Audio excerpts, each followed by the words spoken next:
নমস্কার বন্ধুরা, প্রত্যেক দিনের মতো আজকেও আমি হাজির হয়ে গেছি নতুন একটা রেসিপি নিয়ে নতুনভাবে আপনাদের সঙ্গে শেয়ার করতে। তিয়াশাস রেসিপিতে আপনাদের অনেক অনেক স্বাগত জানাই। করলা আপনারা অনেকভাবে বানিয়েছেন, তবে ডিম দিয়ে একবার হলেও বানিয়ে দেখবেন। এতটাই ভালো লাগে যে এটা গরম গরম ভাত বা রুটি পরোটা দিয়েও খেতে খুবই ভালো লাগে। এমনকি বাচ্চারা বা যারা করলা খেতে পছন্দ করে না তারাও চেটেপুটে খেয়ে নেবে। তো রেসিপিটি তৈরি করার জন্য একটা পাত্রে জল নিয়ে করলাগুলোকে বারবার ধুয়ে নেব। করলার গায়ে কাঁটা কাঁটা থাকার কারণে করলার গায়ে অনেকটাই ময়লা থাকে, তাই করলাগুলোকে ভালো করে ধুয়ে নিতে হবে। তো করলাগুলোকে আমি খুব ভালো করে ধুয়ে নিয়েছি। এবার এই রেসিপিটার জন্য করলাগুলোকে কিভাবে কেটে নিতে হবে একটু লক্ষ্য করুন। প্রথমেই করলা দুমুখ কেটে বাদ দিয়ে দিয়েছি, তারপর করলাগুলোকে এরকম একটু চাকা চাকা করে কেটে নিচ্ছি। তবে খুব বেশি মোটা করেও কাটবো না, আবার খুব বেশি পাতলা করেও কাটলে হবে না। একটু মাঝারি সাইজ করে চাকা চাকা করে কেটে নিতে হবে। আর এইভাবে মাঝারি করে কেটে নিলে রেসিপিটা খেতেও ভালো হবে। একইভাবে সব করলাগুলোকে কেটে নিতে হবে। সব কটা করলাকে আমি একইভাবে কেটে নিয়েছি। তারপর এই করলাগুলোকে একটা পাত্রের মধ্যে তুলে নিচ্ছি।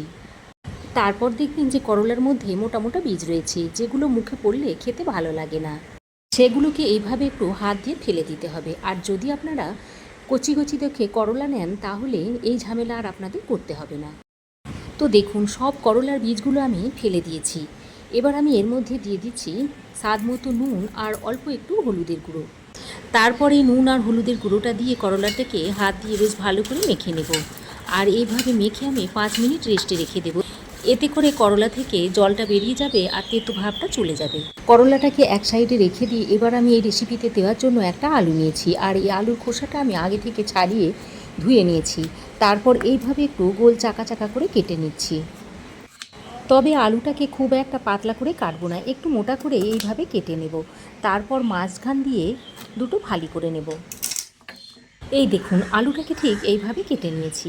তারপর কেটে নেওয়া আলুটাকে একটা বাটির মধ্যে তুলে ভালো করে আরও একবার ধুয়ে নিয়েছি।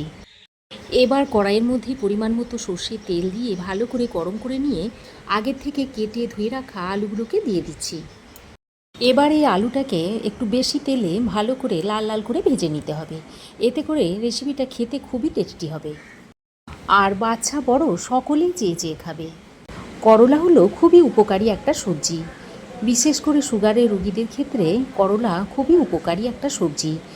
তো রেসিপিটা যদি তাদের জন্য তৈরি করেন তাহলে সেক্ষেত্রে আপনারা আলুটা বাদ দিয়ে দেবেন। শুধু করলা দিয়ে রেসিপিটা তৈরি করে নেবেন, দেখবেন সেটাও খেতে খুবই টেস্টি হবে। আলুটা ভেজে তুলে নেওয়ার পর যে করলাটাকে আমি ম্যারিনেট করে 5 মিনিট রেখে দিয়েছিলাম সেই করলাটা নিয়ে নিয়েছি। আর করলা থেকে জলটাকে চিপে হাতের সাহায্যে বার করে দিচ্ছি। এতে করে তেতো ভাবটা অনেকটাই চলে যায়। তারপর তেলের মধ্যে দিয়ে দিলাম। এবার এই করলাগুলোকে একটু লাল লাল করে ভেজে নেব। তবে খুব একটা মুচমুচে করে করলাগুলোকে ভাজবো না। যেভাবে আমরা ভাতের সঙ্গে করলা ভাজা খাই সেইভাবে নয়, একটু হালকা রং ধরিয়ে করলাগুলোকে ভেজে নিতে হবে। আর করলাগুলো যাতে একটু নরম হয়ে আসে সেই জন্য একটু ঢাকা দিয়ে দিয়ে করলাগুলোকে ভেজে নিচ্ছি। গ্যাসের ফ্লেমটাকে লোতে করে একটা ঢাকনা লাগিয়ে প্রত্যেকটা করলাকে আমি দেখুন 2 পিঠে রং ধরিয়ে ভালো করে ভেজে নিয়েছি। এবার এই করলাগুলোকে আমি একটা পাত্রে তুলে নিচ্ছি। বন্ধুরা, আমার এই রেসিপিটা যারা এখনও পর্যন্ত দেখছেন, যদি ভালো লাগে তো অবশ্যই একটা লাইক দেবেন। করলাগুলো ভাজা হয়ে গেলে ওই কড়াইয়ে অল্প সামান্য তেল রয়েছে, ওই তেলের মধ্যে আরও একটু তেল দিয়ে দিলাম। তারপর তেলে ফোড়নে দিয়ে দিচ্ছি একটা শুকনো লঙ্কা, একটা তেজপাতা ছিঁড়ে দিয়ে দিলাম। এবার ছোট চামচের হাফ চামচ পরিমাণ রাঁধুনি আর হাফ চামচ পরিমাণ গোটা জিরে দিয়ে দিয়েছি।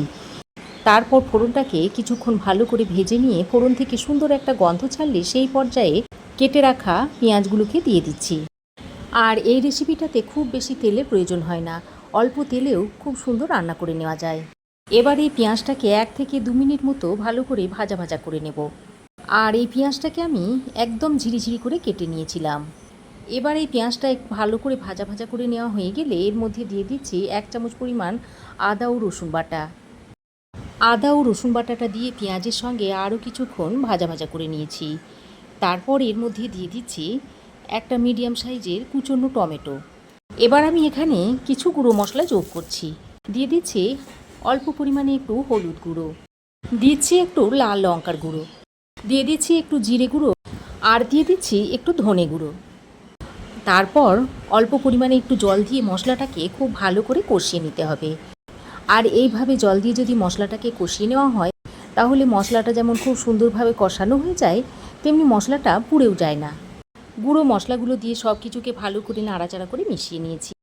এবার পরিমাণ মতো নুন দিয়ে দিচ্ছি, আর নুনটা দিয়েও আবারও সব কিছু একসঙ্গে ভালো করে মিশিয়ে নিয়েছি। এতে করে নুনটাও মশলার সঙ্গে খুব ভালোভাবে মিশে যাবে। তারপর একটা ঢাকনা লাগিয়ে মশলাটাকে খুব ভালো করে কষিয়ে নিচ্ছি। এতে করে মশলা খুব ভালোভাবে কষানো হয়ে যাবে আর টমেটোটাও সুন্দর সেদ্ধ হয়ে যাবে। মিডিয়াম ফ্লেমে ঢাকা দিয়ে কিছুক্ষণ মশলাটা কষিয়ে নেওয়ার পর ঢাকনাটা খুলে নিয়েছি। এবার দেখুন মশলাটা খুব সুন্দরভাবে কষানো হয়ে গেছে আর টমেটোটাও ভালোভাবে গলে গেছে আর মশলা থেকেও তেল ছেড়ে এসেছে। এবার এই সময় আমি অল্প পরিমাণে একটু চিনি দিয়ে দিচ্ছি, এতে করে স্বাদের ব্যালেন্সটা খুব সুন্দর হবে আর করলাটা তেঁতোও লাগবে না। তো মশলা ভালোভাবে কষিয়ে নিয়ে এবার আমি ভেজে রাখা করলা আর আলুটা দিয়ে দিচ্ছি। এবার মশলার সঙ্গে করলা আলুটাকে খুব ভালো করে মিশিয়ে নিতে হবে। আর এইভাবে মিশিয়ে নিলে করলা আর আলুর মধ্যে মশলার ফ্লেভারটা খুব ভালোভাবে মিশে যাবে। এবার এই করলাটাকে মশলার সঙ্গে 1-2 মিনিট মতো খুব ভালোভাবে মিশিয়ে নিতে হবে। তারপর এর মধ্যে উষ্ণ গরম জল দিয়ে দিতে হবে। রেসিপিটা তৈরি হবে একদম গামাখা, তাই সেই বুঝে আপনারা জলটা দিয়ে দেবেন। তো দেখুন করলার মধ্যে খুব বেশি জল দেওয়ার দরকার হবে না, এই রকম পরিমাণে জলটা দিয়ে দেবেন। তারপর আমি একটা ঢাকনা লাগিয়ে রান্না হতে রেখে দিলাম। রান্নাটা হতে থাক, এদিকে ততক্ষণে একটা বাটির মধ্যে 2টো ডিম ভেঙে নিয়ে নিচ্ছি। তারপর এই ডিমের মধ্যে দিয়ে দিচ্ছি পরিমাণ মতো নুন আর অল্প একটু হলুদ গুঁড়ো। এবার এই নুন আর হলুদের গুঁড়োটা দিয়ে ডিমের সঙ্গে খুব ভালো করে মিশিয়ে নিতে হবে। এটা মেশানোর জন্য একটা চামচ ব্যবহার করেছি, আর এই হলুদ গুঁড়োটা দেওয়ার কারণে ডিমের মধ্যে যে কাঁচা আঁশটে গন্ধ থাকে সেটা একদম চলে যাবে। ডিমটা মেশানো হয়ে গেলে এদিকে আমি একটা ফ্রাইং প্যান গরম করে দিয়ে দিচ্ছি পরিমাণ মতো তেল। তারপর এই আগে থেকে রেডি করা ডিমের মিশ্রণটা এর মধ্যে ঢেলে দিচ্ছি। এবার একটা ঢাকনা লাগিয়ে কিছুক্ষণ রেখে দিচ্ছি। তারপর ঢাকনাটা খুলে এইভাবে ডিমটাকে একটু ফোল্ড করে নিচ্ছি। এইভাবে ডিমটাকে একটু ফোল্ড করে নিয়ে তারপর ডিমটাকে উল্টে পাল্টে ভালো করে একটু ভেজে নিতে হবে। ডিমের 2 সাইড আমি খুব ভালো করে ভেজে নিয়েছি। এবারে ডিমটাকে একটু টুকরো করে নিচ্ছি, তবে খুব বেশি ছোট ছোট করব না, একটু বড় বড় করে টুকরো করে নেব। এতে করে খাবার সময় মুখে পড়বে আর খেতে খুবই ভালো লাগবে।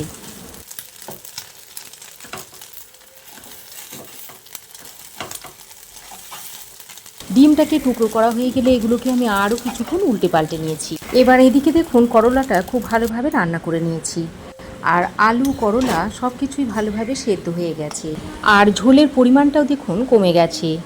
এবার আমি এই সময় কুচি করা কাঁচা লঙ্কা দিয়ে দিচ্ছি, এতে করে ফ্লেভারটা খুব ভালো আসবে। আর ওই যে ডিমটা ভেজে রেখেছিলাম সেই ভাজা ডিমটা এখন দিয়ে দিচ্ছি। তারপর আবারও সব কিছুকে একসঙ্গে ভালো করে মিশিয়ে নিচ্ছি। তারপর এটাকে আরও 3-4 মিনিট মতো এইভাবে রান্না করে নিচ্ছি। তবে এখনও কিছু উপকরণ দিতে বাকি রয়েছে, সেই উপকরণটা দেওয়ার কারণে এর টেস্ট কিন্তু আরও সুন্দর হয়। আরও 3-4 মিনিট ভালো করে রান্না করে নিয়েছি, তারপর গ্যাসের ফ্লেমটাকে বন্ধ করে দিয়েছি। এবার আমি এর মধ্যে 1 টুকরো পাতিলেবুর রস নিংড়ে দিয়ে দিচ্ছি। এতে করে এই রেসিপির স্বাদটা একেবারে দ্বিগুণ হয়ে যাবে। পাতিলেবুর রসটা দেওয়ার পর আবারও সব কিছুকে ভালো করে মিশিয়ে নিচ্ছি। তবে এই রেসিপিতে আমচুর পাউডার, লেবুর রস কিংবা চাট মশলা যে কোনো একটা টক ব্যবহার করতে হবে, তবে রেসিপিটা খেতে খুব ভালো হবে। তো লেবুর রসটা দিয়ে ভালো করে মিশিয়ে নিয়ে আবারও ঢাকা দিয়ে কিছুক্ষণ রেখে দিয়েছি। তারপর দেখুন রেসিপিটা সার্ভ করার জন্য একেবারে রেডি হয়ে গেছে। এটা আপনারা এবার গরম গরম ভাত, রুটি, পরোটা সব কিছুর সঙ্গেই খেতে পারবেন। আর দেখতেও দেখুন কতটা লোভনীয় হয়েছে। আর বন্ধুরা, আপনারা এই রেসিপিটা একবার বাড়িতে অবশ্যই ট্রাই করে দেখবেন, আর কেমন হয়েছে বলবেন। আশা করছি রেসিপিটা আপনাদের ভালো লেগেছে।